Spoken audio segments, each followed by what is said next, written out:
Muchas gracias. Bien, el título de la ponencia que voy a resumir es Concepción y alcance de la protección internacional en el nuevo Pacto Europeo de Migración y Asilo. Este nuevo pacto está conformado por 5 reglamentos y una directiva, que fueron aprobados el año pasado, el 14 de mayo de 2024, y que entrarán, serán de aplicación el año que viene a partir del 12 de junio y del 1 de julio de 2026. Este paquete normativo exigirá en España un cambio, una reforma legislativa importante, una reforma de calado, en materia de protección internacional. De hecho, hace tiempo que distintos actores o agentes en la materia han advertido la necesidad de una nueva ley de protección internacional en España. El clamor es unánime. La Fiscalía General del Estado, por ejemplo, se ha referido sin ambages, sin titubeos, a la obsolescencia de la ley vigente, señalando que no se adecúa a las necesidades actuales del fenómeno migratorio y solicitando una nueva que contemple, que abarque nuevas situaciones como las de que se pueden derivar de una pandemia, de una hambruna, de la miseria extrema o de catástrofes climatológicas que no se contemplan en la legislación actual para conceder protección internacional. Incluso el mismo Gobierno de la Nación, en el preámbulo del Reglamento de Extranjería que acaba de entrar en vigor, también ha reconocido la necesidad de abordar unas reformas normativas de mayor calado a la luz de este nuevo pacto europeo. Bien, con una cierta decepción hemos comprobado cómo el pacto europeo no ha contemplado estos supuestos nuevos, sino que se ha ceñido a los ya reconocidos por la Convención de Ginebra de 1951 para conceder asilo, lo que no significa que los Estados miembros puedan contemplar otras realidades como las que referidas en las memorias, en las últimas memorias del Fiscal General del Estado. Es importante garantizar que se conceda protección internacional a quien realmente la necesita y no a otras personas que no cumplen con las condiciones exigidas para ser reconocidos como refugiados, pero que solicitan protección internacional porque es una vía beneficiosa a sus intereses. Esto que acabo de señalar no cuestiona en absoluto que la decisión de emigrar no responda a una necesidad vital imperiosa. Tan solo advierte un abuso de derecho que ha sido denunciado por la Fiscalía General del Estado, por el Defensor del Pueblo y por la totalidad de los agentes que intervienen en esta clase de procedimientos. Si la vía de protección internacional permite a un extranjero no ser expulsado del país y además se le concede un permiso de residencia y una autorización para trabajar, el extranjero no tiene mucho más que pensar. Las estadísticas son contundentes. En 10 años, de 2014 a 2024, el número de solicitantes de protección internacional en España se ha multiplicado por 24. Hemos pasado de 6.000 solicitantes de asilo a más de 167.000. Es claro que en muchas ocasiones la petición de protección internacional se utiliza como una estrategia para evitar la expulsión del territorio nacional. Este abuso de la práctica es una cuestión que hay que abordar de manera urgente, puesto que está provocando importantes distorsiones, problemas en el sistema. Entre otras, ha colapsado el sistema de acogida.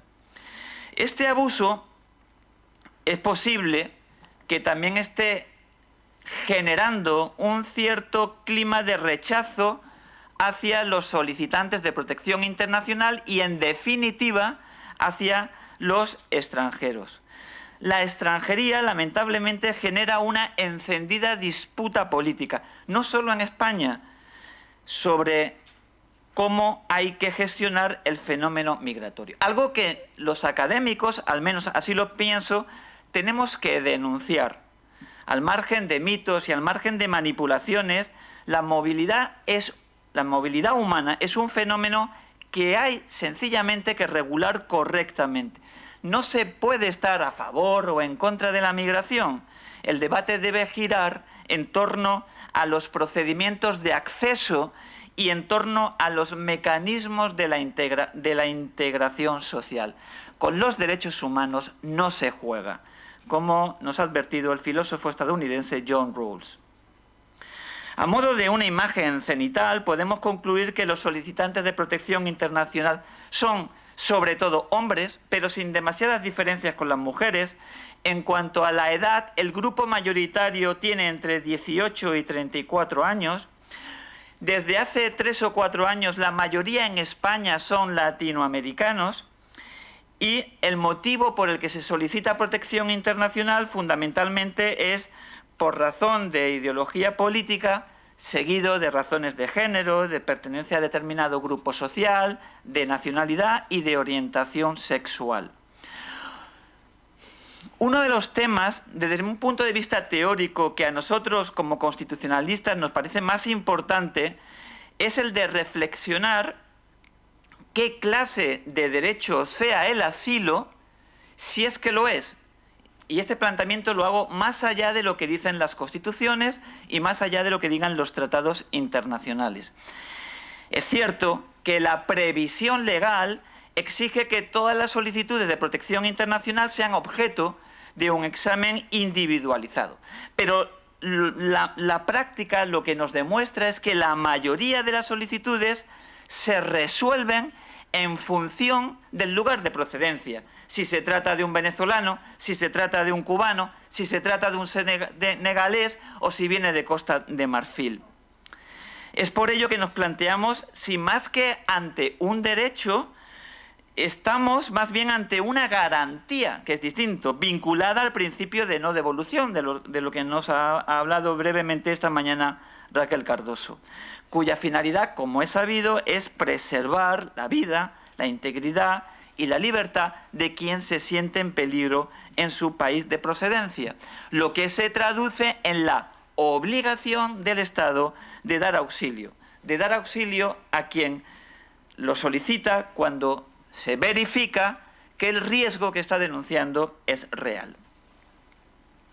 Con independencia de los compromisos internacionales que el Estado haya asumido, la obligación de acoger al extranjero que pide auxilio deriva del carácter objetivo, del carácter estructural precondicionante que tienen los derechos fundamentales, algo que expresa muy bien el artículo 1 de la ley de la Constitución alemana, cuando proclama la dignidad del ser humano es intangible, respetarla y protegerla es obligación de todo poder del Estado.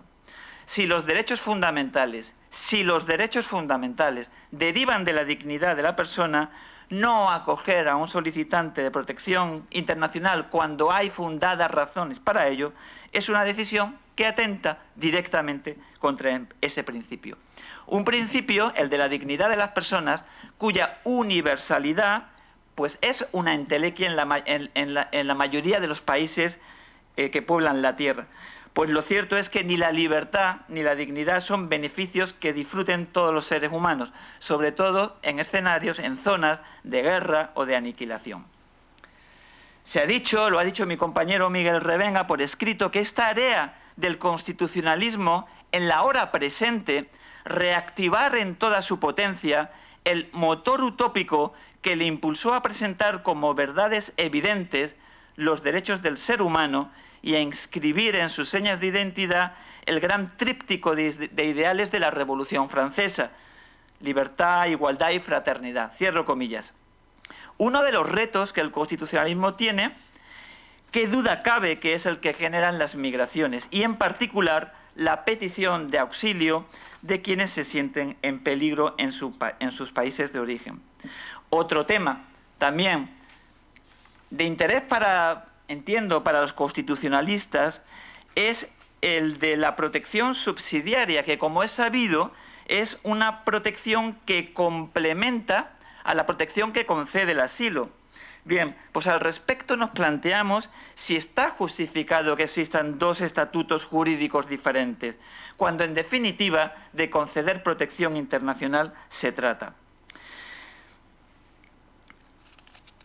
Y bueno, en el trabajo que he presentado por escrito hacemos una crítica a una sentencia a un auto del Tribunal Supremo de 26 de marzo de 2025, en la medida en que no trata, en nuestra opinión, a los menores de edad solicitantes de protección internacional como lo que son, como menores. Hay que tratarlos como menores porque son menores, no son solicitantes de protección internacional.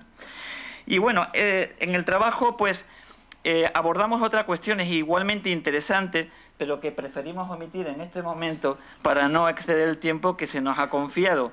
En definitiva, en nuestro trabajo hemos tratado de advertir que el fenómeno de la movilidad humana, donde se inserta el asilo, requiere de reglamentaciones estudiadas con el debido sosiego. Termino en un minuto. Con el debido sosiego. Y no de una manera que a veces generan confusiones y que en no pocas ocasiones parece que responden a intereses espurios, que se tratan con urgencia y con consecuencias del todo no previstas. Por eso, puesto que todos los indicadores indicadores internacionales advierten que la movilidad humana es un fenómeno de nuestro tiempo, del tiempo presente y del tiempo futuro, que no va a desaparecer, sino que más bien al contrario, pues será una de las características del futuro del siglo XXI. Los constitucionalistas tenemos la obligación de recordar que la gestión de esta realidad debe de estar fundamentada en el respeto a los derechos que están en la base del constitucionalismo y por ende de nuestro sistema de convivencia. Muchas gracias.